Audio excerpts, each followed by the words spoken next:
मनवंतर में एक सबसे प्रसिद्ध कथा आती है महाराज, चौथे मनवंतर में गज और ग्राह की, जो हमारे थोड़े काम की, थोड़े क्या बहुत काम की।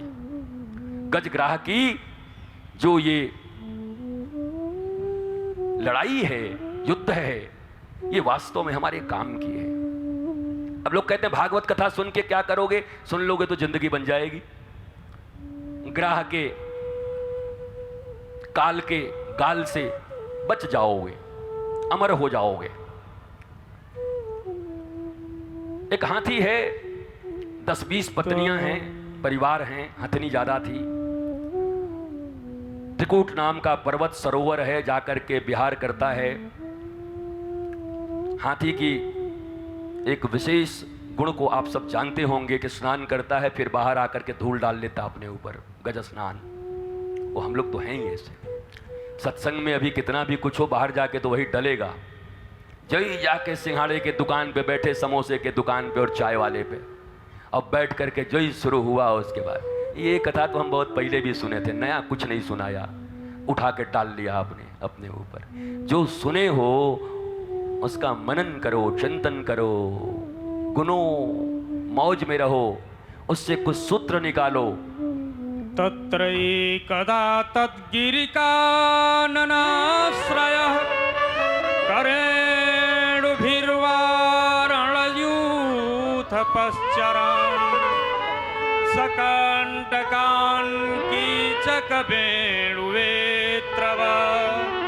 विशालगुल्मं प्ररुरोचनस्पति। तो हाथी जाके क्रीड़ा कर रहा था, ज्यादा ही उत्पात मचा रहा था। सोई एक मगर ने, ग्राह ने दम से पकड़ दियो महाराज ऐसे करके। अब हमारे यहां एक कहावत है, कहते हैं लोगों को कि गली का कुत्ता शेर होता है, जिसका जहां स्थान होता है वो वहां मजबूत होता है। स्थल का प्राणी है हाथी, स्थल पे वो मजबूत है, गजराज है, पर जल में ग्राह मजबूत है, मगर जल में पकड़ा है ग्राह ने। कोशिश तो करता है, कभी खींच के किनारे तक ले आता है, कभी ग्राह खींच के ले जाता है, फिर वो खींच के लाता है, फिर वो खींच के ले जाता है, फिर वो खींच के लाता है, फिर वो खींच के ले जाता है। ये हमारी तुम्हारी श्वास की तरह अंदर आ रहा है, जा रहा है, आ रहा है, जा रहा है, आ रहा है, जा रहा है। ट्रिन ट्रिन ट्रिन ट्रिन क्या हुआ? अचानक सांस रुक गई, ग्राह खा गया तुमको, काल खा गया। और यही है खींचने का एक और अर्थ है। ग्राह ने खींचा, खींचा मतलब क्या? हाथी खींच के लाया किनारे तक। ग्राह ने जब पकड़ा तो बताया, भैया देख तेरे बाल पक गए, अब मामला गड़बड़ होगा। तो हम भी कम हैं, गए जाके जेंट्स पार्लर में बैठ करके खूब बढ़िया डाई करा के आ गए। बोला आप बताओ कैसा लग रहा है? फिर ग्राह खींच लिया, बोला आंख से लिब लिब दिख रहा है, सही जाकर के कॉन्टेक्ट लेंस लगवा के आ गए। बोला अब देखो खूब बढ़िया देख रहे हैं। एक दिन बत्तीसी झड़ गई, ग्राह ने फिर खींचा, ये काल है, ये जरा है, बार बार बता रहा है कि टाइम आ रहा है, होश में आ जाओ। पर इतने इन्वेंशन हो चुके हैं, बत्तीसी गिर गई, जाके नया बत्तीसी लगा करके बत्तीसी को निकाल के उसको ब्रश करवा रहे हैं ऐसे करके। हम तो पहली बार एक आदमी को देखे तो डर गए महाराज, दांत निकाल के दांत को ब्रश करवा रहा है। उनकी कमाल है, अद्भुत आदमी है। और उस आदमी को जब मैंने देखा तो उसकी उम्र 20 साल ज्यादा लग रही थी, दांत लगाए हुए था, हमारे ही साथ रहता था। रात में अचानक एक दिन दांत निकाल दिया वो, और जब मैं देखा तो डर गया। तू कौन है? बोला हम वो हैं ऐसे करके। हम करी तेरे दांत नहीं है? हमें आज तक नहीं है। 5 साल मेरे साथ रहा, हम समझ ही नहीं पाए कि दांत नहीं है उसके। बताओ।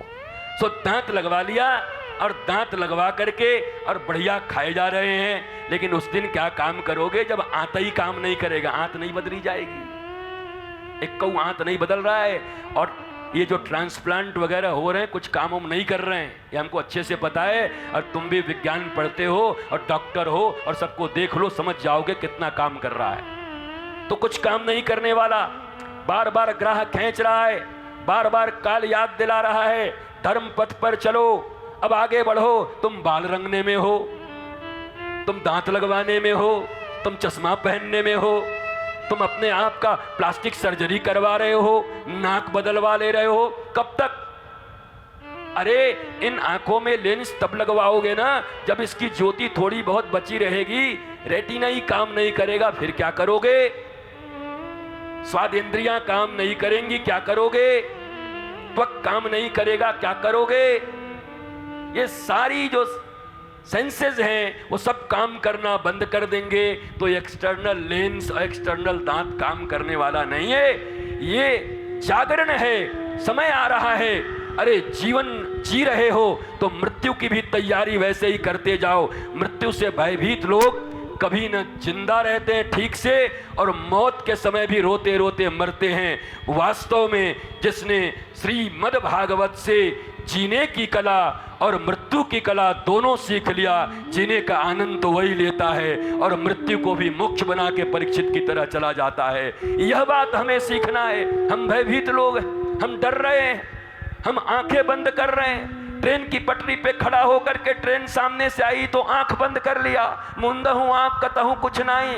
आंख तुम्हारा बंद है, ट्रेन का नहीं बंद है। ट्रेन तो रपेट के चली जाएगी तुमको। शेर सामने से आ रहा था, हमने आंख बंद कर दिया।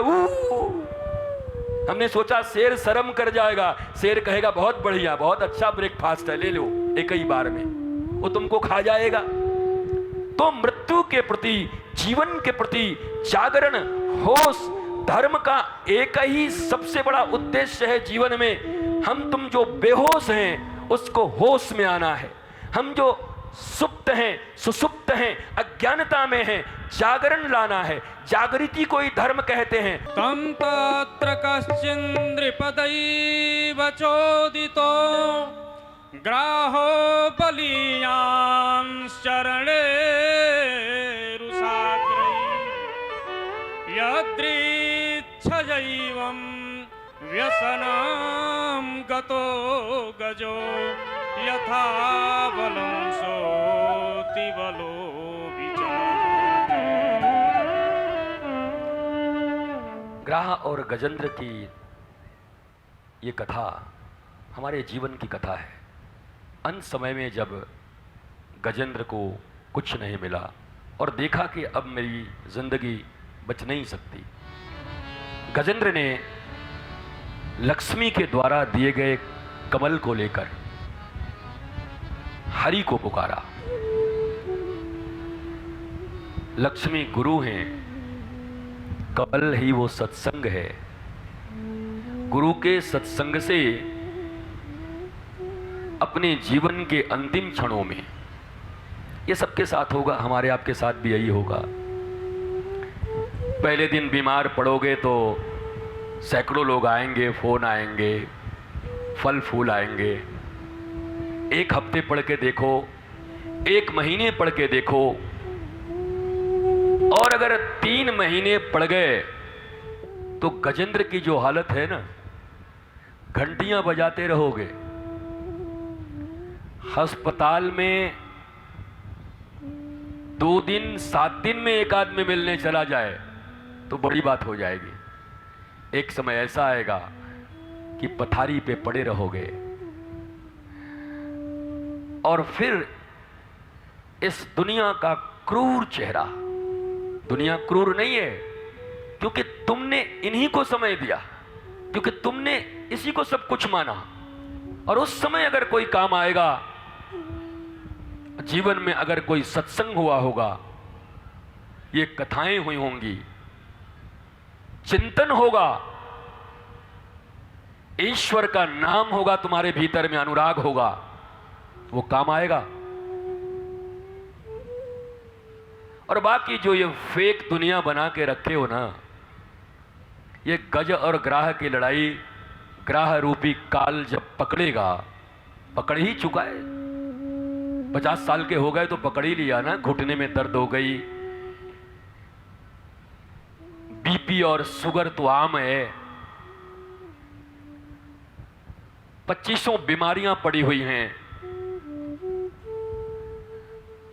प्रारंभ में अपने घर के लोग, पापा बीमार हैं, पापा बीमार हैं। फिर वो हैबिचुअल हो जाते हैं, अरे ये तो बीमारी है, इनकी बीमारी चलती रहती है। तो उसी गज की तरह हालत होती है हमारी।